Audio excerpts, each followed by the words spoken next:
नमस्कार साथियों, मैं विशाल सिंह अपने यूट्यूब चैनल टीचर्स वाला पर आप सभी का स्वागत करता हूं। दोस्तों, आप सब कैसे हैं? उम्मीद करते हैं सब लोग स्वस्थ होंगे, मस्त होंगे, प्रसन्न होंगे। तो दोस्तों, हम लोग सीटेट की तैयारी कर रहे हैं, तो उसमें साइकोलॉजी की क्लास आपके यूट्यूब पर पड़ी हुई है, देख लीजिएगा। और हम लोग एनसीईआरटी ईवीएस कवर कर रहे हैं, जो कि आपकी थ्योरी पोर्शन में आती है। तो हम लोगों ने 3 लेक्चर आगे देखा था एनसीईआरटी में, उसी के आगे अपनी क्लास को हम लोग कंटिन्यू करते हैं। तो आइए हम लोग देखते हैं क्या दुनिया में मशहूर पश्मीना शॉल। तो माना जाता है कि एक पश्मीना शॉल में 6 स्वेटरों के बराबर गर्मी होती है। एक पश्मीना शॉल में कितने स्वेटर के बराबर गर्मी होती है दोस्तों? 6 स्वेटरों के बराबर गर्मी होती है। इतनी गर्म होती है, बट मोटी बिल्कुल नहीं होती है। यह पश्मीना बनता है पहाड़ी बकरियों की एक खास नस्ल से। किससे बनता है? पहाड़ी बकरियों की एक खास नस्ल से। तो ये किससे बनता है दोस्तों? पहाड़ी बकरियों की एक खास नस्ल से। एक मिनट। खास नस्ल से बनता है। और यह क्या है, एक इसकी ऊंचाई जो है,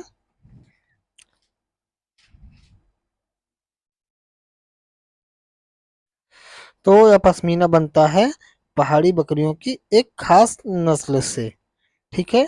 जो पहाड़ी बकरियां हैं, कहाँ पे पाई जाती हैं?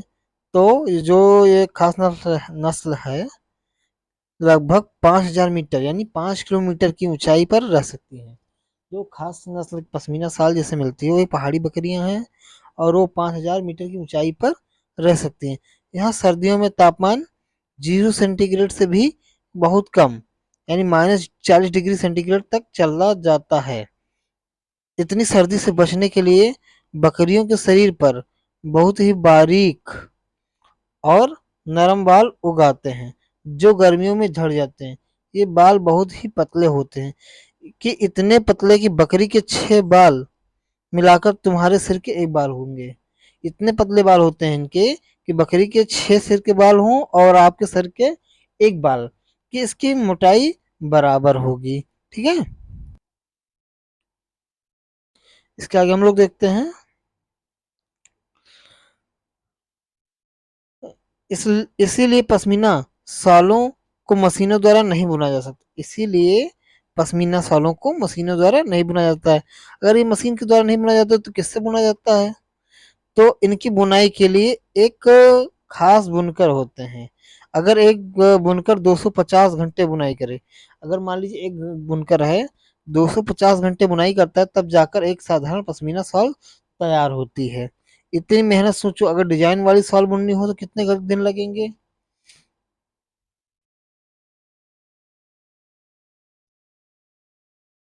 आप लोग देखें।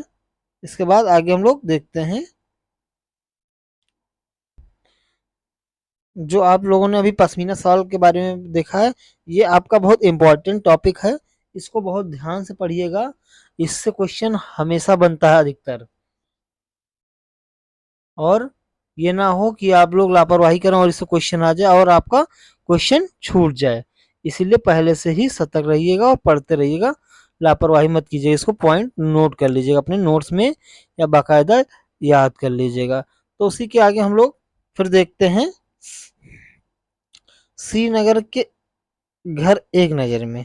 कि श्रीनगर में घर कैसे पाए जाते हैं, ये चीज़ हम लोगों को देखना है। ठीक है। तो श्रीनगर में जो है बाहर से आए कई टूरिस्ट हाउस बोट में रहते हैं। तो बाहर से टूरिस्ट लोग आते हैं, वो श्रीनगर में हाउस बोट में रहते हैं। हाउस बोट जो है 80 फुट तक लंबे होते हैं, यानी इसकी लंबाई हाउस बोट की कितनी होती है? 80 फुट होती है। 20 इनकी चौड़ाई 8 या 9 फुट तक होती है।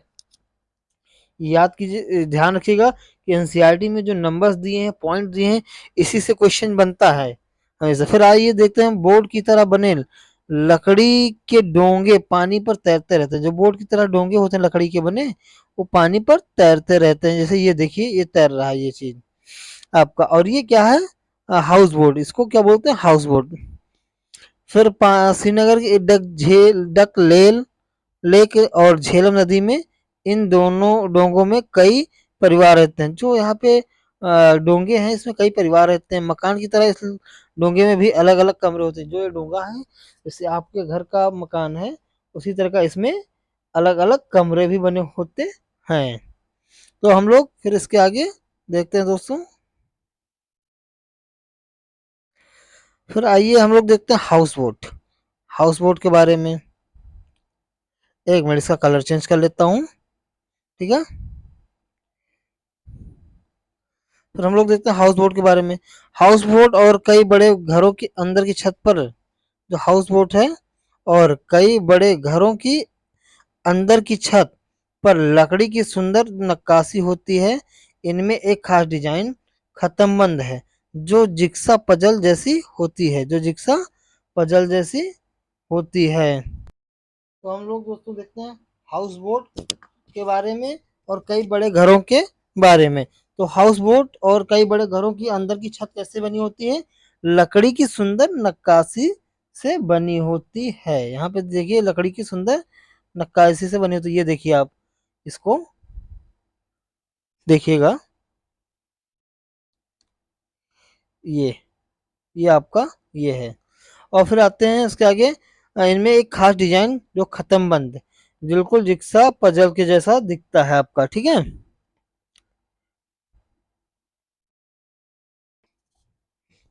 तो हम लोग फिर आगे देखते हैं। पत्थरों को काटकर एक ऊपर पत्थरों को काटकर एक के ऊपर एक रखकर बनाए गए हैं। क्या बनाए गए? घर कश्मीर के गांव में दिखते हैं। जो कश्मीर में घर बने हैं गांव में वो पत्थरों से बने हुए, एक दूसरे के ऊपर पत्थरों को काट के रखा गया है और उसको बनाया गया है। पत्थरों के ऊपर मिट्टी से पुताई की जाती है और लकड़ी के भी इस्तेमाल किया जाता है। इन घरों पर की छत ढलवा होती है, मतलब ढालू टाइप के घर इनके छत बनाए जाते हैं। ठीक है दोस्तों, फिर इसके आगे हम लोग देखते हैं।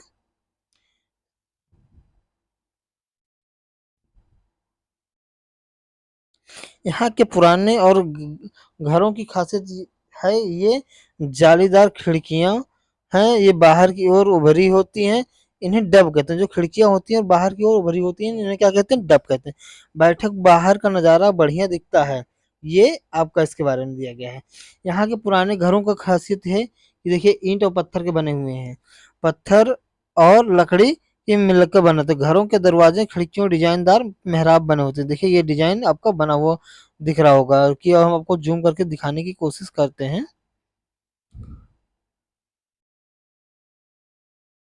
ये देखिए इसमें आपको क्लियर नहीं आ रहा होगा, पिक फट जा रही है इसकी, क्लियर नहीं हो रही है। ठीक है, इसके आगे हम लोग फिर आगे और देखते हैं। फिर आइए देखते हैं 26 जनवरी 2001 को गुजरात के कच्छ में भूकंप आया था। कब आया था गुजरात के कच्छ में भूकंप? 26 जनवरी 2001 को गुजरात के कच्छ में भूकंप आया था। भूकंप आने पर हमें क्या काम करना चाहिए आप लोग जानते हैं? आप लोगों को बच्चों को भी बताना चाहिए कि भूकंप आया अगर मान लीजिए विद्यालय में या कहीं पर भी है तो वो क्या करें। तो सबसे पहले वो क्या करें, घर से या विद्यालय से कहाँ कहीं भी हो बाहर निकल कर खुले मैदान में जाएं। अगर आप घर से बाहर नहीं जा सकते तो किसी मजबूत चीज जैसे टेबल के नीचे लेट जाएं और कसकर पकड़ लें ताकि वह फिसले नहीं। कपकपी बंद होने पर तक प्रतीक्षा करें। जैसे आप मान लीजिए बाहर नहीं जा सकते हैं तो आप क्या बोलते हैं घर में ही किसी टेबल के नीचे या अपना उसके नीचे लेट जाइए और बाहर न निकलिए जब तक का आपका भूकंप नहीं चला जाता, जब तक कंपकपी नहीं बंद हो जाती है तब तक का बाहर मत निकलिएगा। ठीक है, तो देखिए यहाँ पे गुजरात में अहमदाबाद में बाढ़ आया था तो उसके बारे में हम लोग आगे देखते हैं। अहमदाबाद जनवरी 26 जनवरी 2001 को गुजरात में भूकंप आया था। ठीक, उसी के बारे में हम लोग पढ़ते हैं। तो हम लोग देखते हैं हार्ट ब्लो कोल्ड। जो हार्ट ब्लो कोल्ड है यह कहानी भारत के पूर्व राष्ट्रपति डॉक्टर जाकिर हुसैन ने लिखी है। हमारे मुंह से निकलने वाली हवा बाहर के तापमान की तुलना में ठंड या गर्म हो सकती है या बाहर के तापमान पर डिपेंड करता है।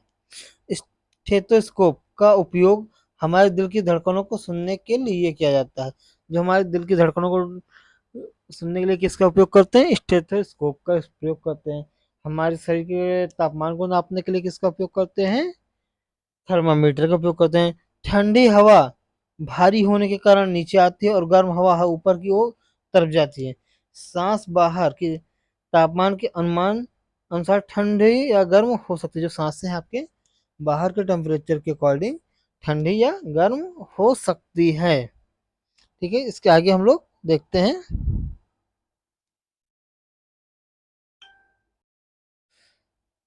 सांस गर्म होती है और शीशा ठंडा।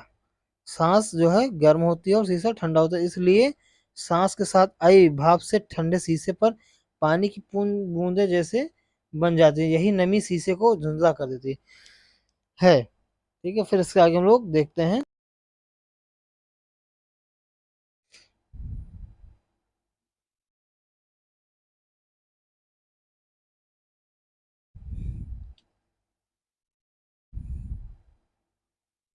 फिर इसके आगे हम लोग देखते हैं स्कूल के सफाई विभाग के साथ बातचीत के दौरान बच्चों को सम्मान देने के लिए संवेदनशील बनना। जो स्कूल के सफाई विभाग के साथ बातचीत के दौरान बच्चों के साथ सम्मानशीलता के लिए संवेदनशील बनाना चाहिए बच्चों को। ठीक है, ताकि लोगों को वह काम न करना पड़े जो उन्हें पसंद नहीं है। गांधी जी के मित्र महादेव भाई के पुत्र नारायण गांधी जी के साथ रहते थे जब वे जवान थे। शिक्षक संवेदनशील विकसित करने के लिए कक्षा में अस्पृश्यता से संबंधित मुद्दों पर समाचारों का उपयोग कर सकते हैं। भीमराव अंबेडकर महाराष्ट्र के गोरेगांव के रहने वाले थे। भीमराव अंबेडकर कहाँ के रहने वाले थे? महाराष्ट्र के गोरेगांव के रहने वाले थे। ठीक है, उसके आगे हम लोग देखते हैं बाबा साहब अंबेडकर के नेतृत्व में भारतीय संविधान तैयार किया गया। किसके नेतृत्व में भारतीय संविधान तैयार किया गया? बाबा साहब अंबेडकर के नेतृत्व में भारत का संविधान तैयार किया गया।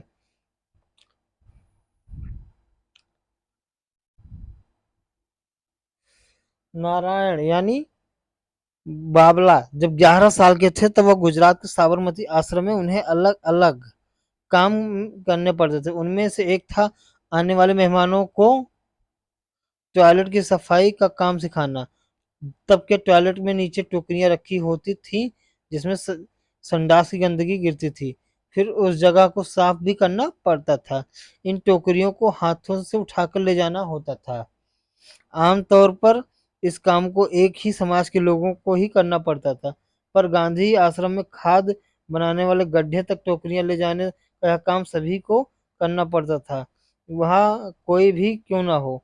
नारायण को याद है कि कई लोग इस काम को टालने की कोशिश करते रहते थे। कुछ तो इस काम से डरकर आश्रम छोड़कर भी भाग गए थे क्योंकि उनको टोकरी ले जाने में शर्म महसूस होती थी। लेकिन किसी भी काम करने में आपको बताऊं दोस्तों, कोई शर्म नहीं होना चाहिए क्योंकि काम ही सर्वोपरि है।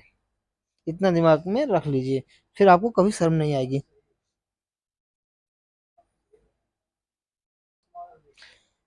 काम चाहे आपका छोटा हो या बड़ा हो, सब काम को करना चाहिए। किसी भी काम करने में आप लोगों को शर्म नहीं करना चाहिए। चलिए उसके आगे हम देखते हैं। एक बार गांधी जी महाराष्ट्र के वर्धा शहर के पास एक गांव में रहने गए। अब देखिए यहाँ से क्वेश्चन बनता है कि वर्धा शहर आपका कहाँ पे पड़ता है? तो आप क्या आंसर करेंगे? महाराष्ट्र में। कहाँ पड़ता है? महाराष्ट्र में। ठीक है, ये आपका हो जाएगा महाराष्ट्र।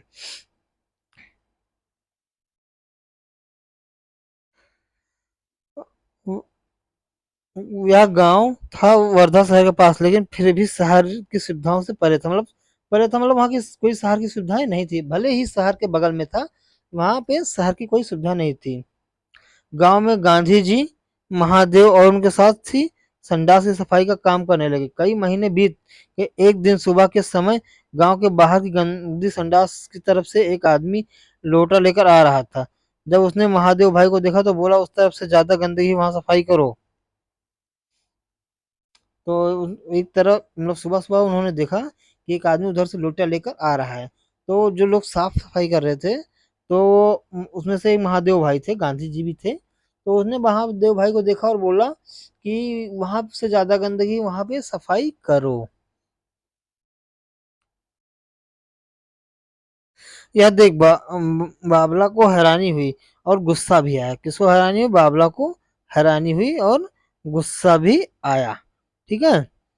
या उसने सोचा गांव वाले जो समझ सक रहे हैं कि उनका काम नहीं बल्कि गांधी जी और उनके साथियों का काम ही है। गांव वालों ने क्या समझा कि ये काम उनका नहीं है बल्कि ये काम गांधी जी का है, उनके साथ में रहने वालों लोगों का है कि ये साफ सफाई करने के लिए ही यहाँ पे आए हैं और ये काम करेंगे, इसीलिए बने ही हैं।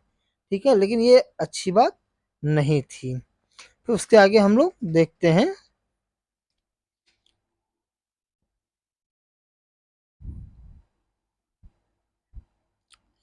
उसने गांधी जी से पूछा तो बोले छुआछूत का भेदभाव छोटी सी बात नहीं, उसे मिटाने के लिए कड़ी मेहनत की जरूरत है। तो गांधी जी ने क्या कहा कि जो छुआछूत है, क्या बोलते, छुआछूत है, इसे मिटाना आसान नहीं, इसके लिए बहुत मेहनत करना पड़ेगा, सब लोगों को एक सोच बदलनी पड़ेगी अपने साफ सफाई के लिए। तो नारायण यह जानता था कि ऐसे काम करने वाले लोगों को अछूत माना जाता है, पर वह यह नहीं समझ पा रहा था कि उनके बदले अगर हम खुद यह काम करें तो हालात कैसे बदलेंगे। उसने पूछा अगर गांव वाले नहीं सुधरे तो क्या फायदा, उन्हें तो आदत हो गई है, उन्हें उनका गंदा काम कोई और ही करे। गांधी जी बोले क्यों, इसमें सफाई करने वाले को फायदा नहीं होता, क्या उन्हें सीख नहीं मिलती? कोई काम सीखना एक कला सीखने जैसा है, सफाई का काम भी ही क्यों ना हो, मतलब कोई भी काम हो उसको करना कला है। चाहे जो भी काम हो, आपका छोटा काम हो या कोई बड़ा हो, चाहे आपको सफाई करना हो या जो घर का काम हो, चाहे जो भी हो, सभी कामों में इंटरेस्ट से काम लेना चाहिए और काम करना चाहिए।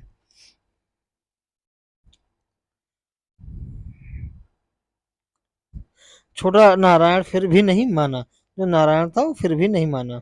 फिर वह बोला पर सीख तो उनको भी मिलनी चाहिए जो गंदगी करते हैं और खुद साफ नहीं करते। गांधी जी और नारायण की बहस तो चलती रही, फिर भी आगे चलकर नारायण भाई ने गांधी जी के साथ रास्ते पर चलना कभी नहीं छोड़ा। तो गांधी जी का साथ नारायण ने कभी नहीं छोड़ा और साफ सफाई में लगातार चले रहते रहे, साफ सफाई करते रहे। तो फिर ये कहानी किसने लिखी थी? नारायण भाई देसाई ने लिखी थी। ये संत चरण रज सविनता सहज नामक किताब में ये दी गई है। फिर उसके आगे हम लोग देखते हैं अफसाना। एक बुलंद दीवार है। अफसाना क्या है? एक बुलंद दीवार है जो मुंबई की नागपाड़ा बास्केटबॉल एसोसिएशन की है। एक मिनट। जो ये अफसाना एक बुलंद मजबूत दीवार है, मुंबई की नागपाड़ा बास्केटबॉल की एसोसिएशन की है। फिर Victorian terminus station railway station Mumbai में है। कौन सा? Victoria terminus station railway station कहाँ पे है? मुंबई में है। सोलापुर कहाँ पे है? मुंबई में है। आपने देखा ये। शिक्षक को बच्चों में यह समझ विकसित करने का प्रयास करना चाहिए कि खिलाड़ियों को उनकी जाति आर्थिक स्थिति के बजाय उनकी खेलने की क्षमता से आंका जाना चाहिए। कि बच्चों को ये समझाना चाहिए कि उनके खेलने की क्षमता के अनुसार उनको समझना चाहिए कि ये क्रिकेट का खिलाड़ी है, ये फुटबॉल का खिलाड़ी है, शतरंज का खिलाड़ी है। तो सबकी अलग अलग क्षमता होती है। फिर ये बच्चू खान खेल का मैदान मुंबई से एक कोच मुस्तफा खान के नाम पर है। जो बच्चू खान खेल का मैदान है, मुंबई में एक कोच है, मुस्तफा खान के नाम पर ही रखा गया। उस मैदान का नाम बच्चू खान क्यों रखा गया? क्योंकि मुंबई में एक मुस्तफा खान नामक एक कोच है, उनके आधार पर ही जो है बच्चू खान मैदान का नाम रखा गया। फांदली दीवार अध्याय समाज द्वारा बनाई गई है, लैंगिक दीवार को फांदने के बारे में। यह बीज किसान की कहानी कहता है। ठीक। वनगांव कहाँ पे है दोस्तों? गुजरात में है। चलिए इसके आगे हम लोग देखते हैं।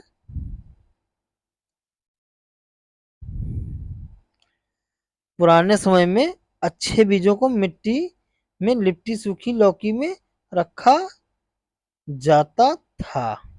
किसमें रखा जाता था? नीम की पत्तियां बीजों को कीड़ों से बचाती है। ये क्वेश्चन आया है कि जो बीजों को बचाने के लिए जो किसमें रखा जाता था? तो आप लोग किसमें करेंगे, नीम की पत्तियों में। जो बीजों को कीड़ों से बचाने के लिए नीम की पत्तियों में रखा जाता था बीजों को। फिर तो हम लोग देखते हैं पुराने समय में अच्छे बीजों को मिट्टी में लिपटी सूखी लौकी में रखा जाता था। ठीक है, ये देखिए नीम की पत्तियों बीजों को कीड़ों मकोड़ों से बचाती हैं। जो नीम की पत्ती होती है बीज को कीड़े मकोड़ों से बचाती है। उसमें अगर बीजों को बीजों के बीच में नीम की पत्तियों को रख देते हैं तो उसमें कीड़े नहीं लगते हैं। ठीक है। उड़िया या उधियूं एक प्रकार की सब्जी है जिसे अंगारों के बीच में बर्तन को उल्टा रखकर बनाया जाता है। ऊंधिया का अर्थ होता है गुजराती में उल्टा। ऊंधिया का अर्थ क्या होता है, उल्टा होता है। ऊंधिया को बाजरे की रोटी और मक्खन दही और छाछ के साथ खाया जाता है। एक ही फसल को बार बार उगाने और इतने सारे रसायनों का प्रयोग से भूमि बंजर हो जाती है, यानी अनुपजाऊ हो जाती है। उसमें अच्छा फसल बार बार एक ही चीज अब अगर खेती करते हैं, बुआई करते हैं तो उसमें अच्छा नहीं होगा। ठीक है। मिट्टी के सूख जाने पर क्रोटन के पौधे संकेत देने लगते हैं। मिट्टी के सूख जाने पर क्रोटन के पौधे संकेत देने, क्रोटन की जड़ें जो है जमीन में गहराई तक नहीं जाती, अतः जब मिट्टी की ऊपरी परत सूख जाती है तो क्रोटन की पत्तियां झुक जाती है और मुरझा जाती हैं।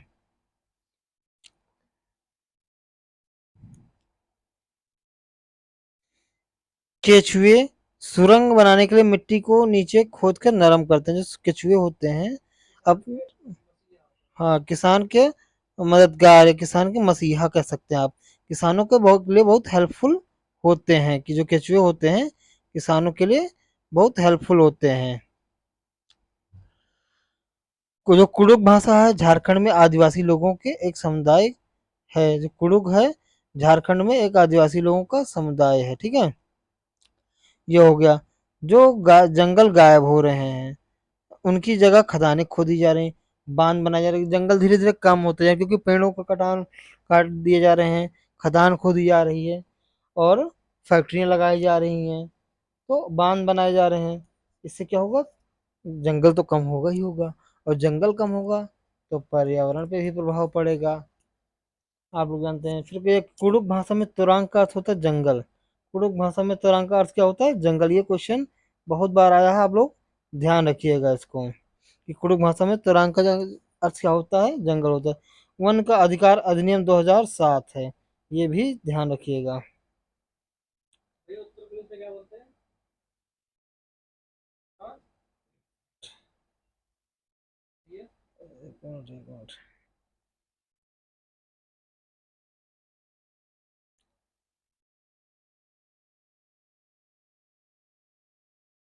वन का अधिकार अधिनियम 2007 में बनाया गया था। जिस भूमि पर हम एक टिन बीज बोते हैं उसे एक टिन भूमि कहते हैं। मान लीजिए ये क्वेश्चन आपके लिए बहुत इंपॉर्टेंट है। तो ये पूछता है कि एक टिन बीज किसे कहते हैं, एक टिन भूमि किसे कहते हैं। दोनों तरीके से क्वेश्चन पूछ लेता है। और हमको लगता है जितनी बार क्वेश्चन मतलब सीटेट का एग्जाम कंडक्ट हुआ है हर बार आया, एक या दो बार छोड़ करके। तो समझ लीजिए बहुत इंपॉर्टेंट क्वेश्चन है, ध्यान रखिएगा कि एक टिन भूमि किसे कहते हैं।